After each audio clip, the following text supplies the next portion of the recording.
Bonjour et bienvenue sur Quinoa, le podcast qui met votre ventre au cœur de votre santé et de votre bien-être. Je suis Julie Coignet, naturopathe spécialisée en santé digestive et professeure de yoga. Convaincue que bien digérer, c'est bien vivre, ma mission à travers ce podcast et mon programme phare Happy Bailey, Happy Life est de vous aider à retrouver une digestion apaisée et une santé éclatante. Ici, on explore tout ce qui influence votre bien-être digestif et global. Microbiote, équilibre nerveux, alimentation, santé au naturel. Tout ce qui peut vous aider à vous sentir mieux dans votre ventre et donc dans votre vie.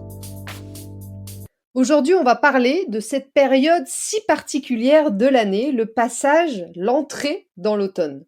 J'arrive peut-être un peu tard si vous m'écoutez depuis Paris ou le nord de la France, mais ici, dans le sud, eh bien, c'était encore un peu l'été indien il n'y a pas si longtemps. Mais ça y est, nous y sommes, les jours raccourcissent, les températures commencent à chuter, la lumière diminue chaque jour un peu plus, et pour beaucoup d'entre nous, l'énergie diminue aussi vite que le taux d'ensoleillement. Alors fatigue, morale en berne, difficulté à se concentrer, petit coup de mou digestif ou immunitaire, malgré ce que vous pensez peut-être, eh bien ce n'est pas qu'une question de météo, mais c'est plutôt une vraie transition physiologique qui est en train de se dérouler en vous et qui met à l'épreuve le duo le plus fascinant de votre corps, le duo intestin-cerveau. Dans cet épisode, on va voir ensemble pourquoi la baisse de luminosité perturbe à la fois votre morale et votre flore intestinale, c'est-à-dire votre microbiote. Comment soutenir votre microbiote pour renforcer votre immunité et votre énergie mentale? Quels sont les aliments d'automne qui nourrissent à la fois le ventre et le cerveau? Et enfin, comment certains nootropiques naturels peuvent vous aider à garder la clarté et la vitalité pendant cette saison de ralentissement? Si vous n'avez jamais entendu parler de ces petites bêtes-là, les nootropiques, ce sont des composés qui sont destinés à améliorer les fonctions cognitives de votre cerveau, c'est-à-dire les capacités mentales comme la mémoire, la concentration, etc., etc. Entrons maintenant donc dans le vif du sujet et commençons par comprendre pourquoi, quand la lumière baisse, le moral et le microbiote trinquent. Ce qu'on appelle souvent le blues de l'automne, eh bien c'est pas qu'une question d'humeur, c'est une réponse biologique. Ce qui se passe en fait, c'est que notre cerveau fabrique moins de sérotonine, la fameuse hormone du bien-être, parce qu'elle dépend de la lumière. Mais si vous n'avez pas la main sur le taux d'ensoleillement des saisons, et donc cette diminution de la production de sérotonine, vous devez savoir que le cerveau n'en produit que 10%. Les 90 autres pourcents sont produits, je vous laisse un petit peu de suspense, dans notre intestin. Donc c'est là que tout se joue. Et si votre microbiote est déséquilibré ou si votre alimentation devient, comme souvent à cette période, un peu plus lourde, un peu plus grasse, eh bien la production de sérotonine se fait moins bien, elle ralentit même carrément. Ce qui explique donc qu'on se sente plus fatigué, moins motivé et parfois même un peu dans le brouillard pendant les saisons automne-hiver. Et puis, il y a un autre facteur, c'est la perméabilité intestinale. Je vous en ai déjà souvent parlé, je vous en parle régulièrement. Si vous m'écoutez ici depuis un petit moment, vous savez forcément ce que c'est. Sinon, je vous invite à aller réécouter l'épisode 148 du podcast dans lequel je vous explique ce que c'est. Le changement de saison, le stress, le manque de sommeil ou les excès de l'été ont peut-être fragilisé votre muqueuse et déclenché une inflammation de bas grade. Mais cette inflammation, qu'on appelle de bas grade, qu'on appelle aussi inflammation silencieuse, elle ne l'est pas tant que ça, puisqu'elle agit en fait directement sur votre cerveau via l'axe intestin-cerveau dont je vous ai aussi déjà beaucoup parlé. Ce lien, c'est l'autoroute bidirectionnelle qui relie votre intestin à votre cerveau. Et si cet axe est perturbé, entrecoupé, eh bien c'est un petit peu comme s'il y avait des travaux sur la route, ça va perturber votre trajet, et bien là ça va brouiller votre clarté mentale et perturber votre morale. Donc quand la lumière baisse, votre organisme doit redoubler d'efforts pour garder son équilibre neurodigestif. C'est exactement le moment où il faut lui donner un petit coup de pouce. C'est justement ce qu'on va voir maintenant, comment renforcer son microbiote pour booster l'immunité et l'énergie mentale.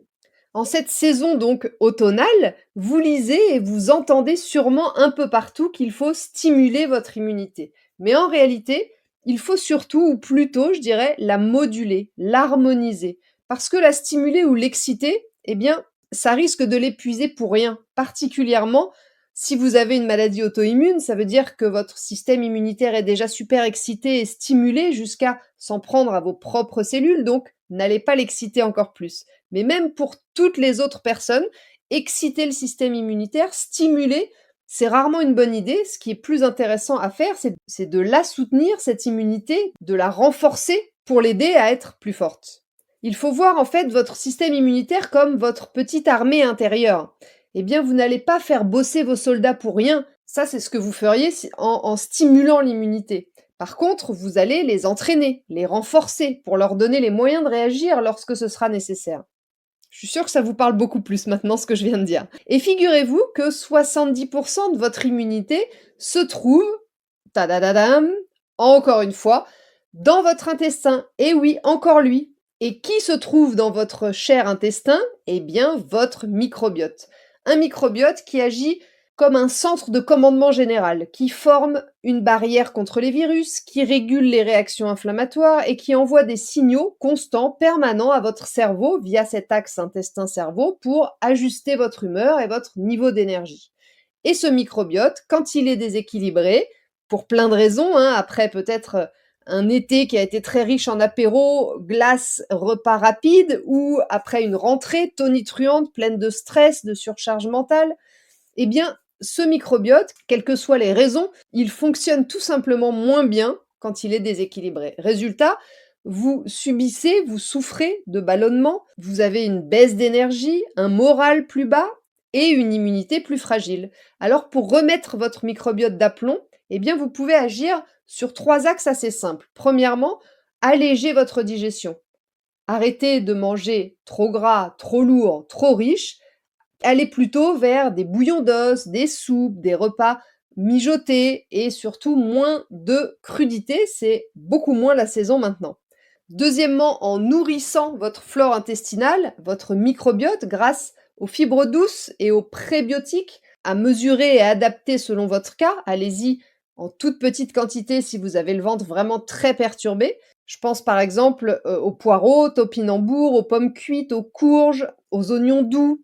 Tous ces aliments sont riches en fibres et sont des prébiotiques naturels, c'est-à-dire la nourriture de vos probiotiques, de vos bactéries. Donc ça va permettre de nourrir et de renforcer votre microbiote. Encore une fois, hein, je mets des guillemets, en fonction de votre situation, ce sera peut-être pas pour vous le moment de réintroduire ces aliments-là, ou alors en toute petite quantité. C'est ce qu'on apprend à faire d'ailleurs dans la dernière phase de mon accompagnement Happy Bailey, dans laquelle on réintroduit petit à petit tout un tas d'aliments qu'on a mis de côté pendant quelque temps pour soulager, réparer, et ensuite on s'attache à réintroduire ces fibres qui sont indispensables, hein. Votre microbiote a besoin de fibres pour fonctionner. Troisièmement, pour remettre votre microbiote d'aplomb, eh bien, vous allez travailler à apaiser votre système nerveux. Et oui, parce que sans repos, eh bien, aucune digestion n'est optimale. Et ce qu'on oublie souvent, c'est que l'immunité ne dépend pas d'un produit miracle, mais plutôt d'un système global en équilibre. Et cet équilibre, eh bien, il commence, comme toujours, dans votre ventre ou dans votre microbiote plus exactement. Un microbiote apaisé, c'est vraiment gage d'une immunité solide et donc, vous l'avez compris maintenant par ce lien entre l'intestin et le cerveau, d'un mental très clair. Alors voyons maintenant les aliments de saison qui vont particulièrement venir nourrir votre ventre et votre cerveau. L'automne, c'est la saison du retour à la terre, à la plus de douceur, et ça tombe bien parce que c'est exactement ce dont votre système digestif et nerveux ont besoin. Dingue, la vie est bien faite, n'est-ce pas? Alors qu'est-ce qu'on met dans son panier en automne pour soutenir à la fois son intestin et son cerveau? Eh bien, on peut mettre par exemple des courges et des patates douces. Les courges, les patates douces sont riches en bêta-carotène, elles vont venir soutenir les muqueuses de votre intestin et apporter une douceur assez naturelle et réconfortante qui va calmer votre système nerveux. Vous allez pouvoir aussi mettre dans votre panier des châtaignes. Les châtaignes sont riches en glucides complexes. Elles vont venir nourrir les bonnes bactéries sans irriter votre intestin. Et leur douceur rassasiante va aider à stabiliser la glycémie, donc votre énergie. Vous pourrez aussi aller vers les champignons. Les champignons sont des aliments qui sont assez magiques, parfois hallucinogènes, mais c'est pas le sujet ici. Magiques dans le sens où ce sont de véritables modulateurs immunitaires. Les champignons, ils vont renforcer les défenses naturelles tout en soutenant le foie et le microbiote.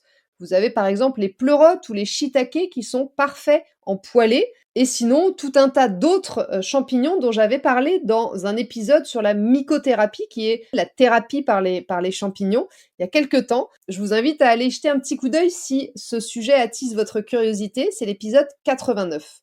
Et ensuite, si vous n'êtes pas en souffrance digestive, je vous invite à consommer de l'ail, des oignons, du poireau, comme je le disais tout à l'heure. Ce sont de puissants prébiotiques naturels qui nourrissent les bactéries amies de votre microbiote, qui renforcent la barrière intestinale. C'est aussi pour ça qu'ils peuvent être parfois inconfortables et indigestes pendant un temps, ou alors en excès si vous avez un système digestif qui est perturbé. Et puis enfin, mon petit chouchou de toute l'année, mais principalement encore à cette période-là, c'est le bouillon. Moi, j'en consomme vraiment toute l'année, mais je sais qu'on est plus attiré par du chaud et par des choses mijotées à cette saison de l'automne, donc j'en profite pour vous en reparler. Le bouillon, c'est riche en collagène et en minéraux, et sans exagérer, c'est vraiment votre meilleur allié pour réparer la muqueuse de votre intestin et relancer toute votre vitalité digestive. Moi, parfois, je le fais quand j'ai des carcasses de poulet, sinon je consomme celui de chez Nubio, pour lequel j'ai négocié pour vous une remise de 10% avec le code Julie Coignet Naturo sur le site donc de Nubio, Nubio.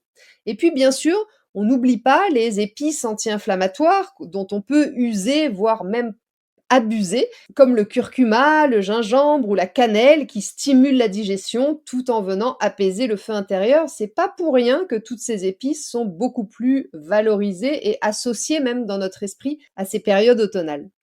Manger chaud, manger digeste, manger coloré, c'est vraiment le meilleur carburant pour traverser cette saison sans tomber dans la fatigue classique d'automne. Dernier point que je voulais évoquer avec vous dans cet épisode, comme annoncé en introduction, ce sont les fameux nootropiques.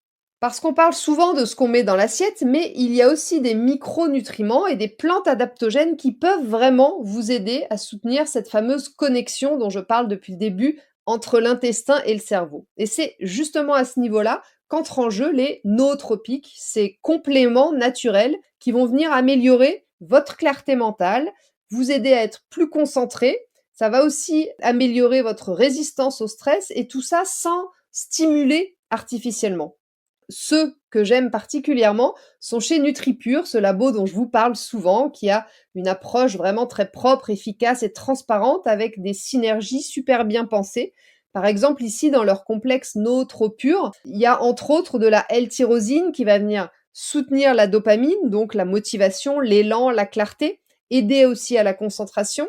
Il y a aussi de la citicoline qui va favoriser la communication neuronale et améliorer la mémoire, ou encore du bacopa qui est une plante qui favorise les capacités d'apprentissage et de mémorisation. La synergie est vraiment très bien pensée pour cette période où on veut rester focus, en forme, sans s'épuiser. Mais, et c'est important, ces compléments ne remplaceront jamais un travail de fond sur votre ventre. Ils accompagnent le processus. Et bien sûr, ils agissent mieux quand la digestion est fluide, quand le sommeil est régulier et quand le stress est régulé. En clair, les nootropiques soutiennent le cerveau pendant que vous prenez soin de votre ventre. C'est ça, la vraie approche fonctionnelle, agir sur les deux pôles à la fois. En conclusion, je dirais que changer de saison, c'est un peu comme tourner une page. C'est un moment de ralentissement, d'écoute, de retour à soi. Un moment que j'ai longtemps détesté. Moi qui suis plutôt dans l'action et l'énergie du printemps, eh bien, cette obligation presque de ralentir à l'automne, je trouvais ça absolument insupportable. Et j'avoue que plus les années passent, plus je mûris, plus je trouve que c'est un cadeau cette période, parce que c'est vraiment une période où tout est fait, si on écoute bien sûr le rythme naturel, de la nature, tout est fait pour manger chaud, manger confortable, être un peu plus en introspection, passer plus de temps à l'intérieur, dormir plus, tout ce qui est finalement plutôt bénéfique pour nous, mais qu'on a beaucoup plus de mal à tenir ou à mettre en place l'été ou le printemps quand la vie explose et que tout est tourné vers l'extérieur. Et notre ventre, d'ailleurs, nous le rappelle souvent à sa manière. Il nous demande souvent à cette période de ralentir, de digérer ce qui s'est passé, de reprendre racine avant d'entrer dans l'hiver. Si vous prenez un petit temps pour l'écouter, vous verrez que cette période est finalement toujours plutôt la bienvenue. Alors, cette année, si au lieu de chercher à booster votre énergie coûte que coûte en enchaînant les cures de vitamines, etc., vous pensiez plutôt, ou vous cherchiez plutôt à l'harmoniser, apaiser votre digestion, soutenir votre cerveau, dormir plus tôt, Et si vous avez besoin d'un petit coup de pouce, eh bien pensez aux nootropiques qui peuvent être vraiment de précieux alliés pour passer cette période en douceur et avec la plus grande lucidité. Parce que accepter de bien vivre cette phase transitoire qu'est l'automne, c'est votre seule chance de bien préparer et de bien vivre l'hiver qui va suivre. Merci d'avoir écouté cet épisode de Quinoa. Si le sujet vous a plu, eh bien partagez-le comme toujours autour de vous, parlez-en, c'est le meilleur moyen de me soutenir, de soutenir mon travail et puis de faire évoluer le rapport à la santé aussi autour de vous. Et comme toujours, je vous invite à rejoindre la news du ventre que j'envoie tous les jeudis pour ne rater aucun épisode du podcast et avoir accès à plus de ressources pour vous aider à prendre soin de votre ventre et de votre santé au naturel. Je partage également mon quotidien Happy Baby, ou ventre heureux en français, sur Instagram, @juliecoignet. Merci pour votre écoute, prenez soin de vous et souvenez-vous que chaque petit pas compte et que c'est aujourd'hui que vous construisez votre santé de demain. À jeudi prochain pour un nouvel épisode.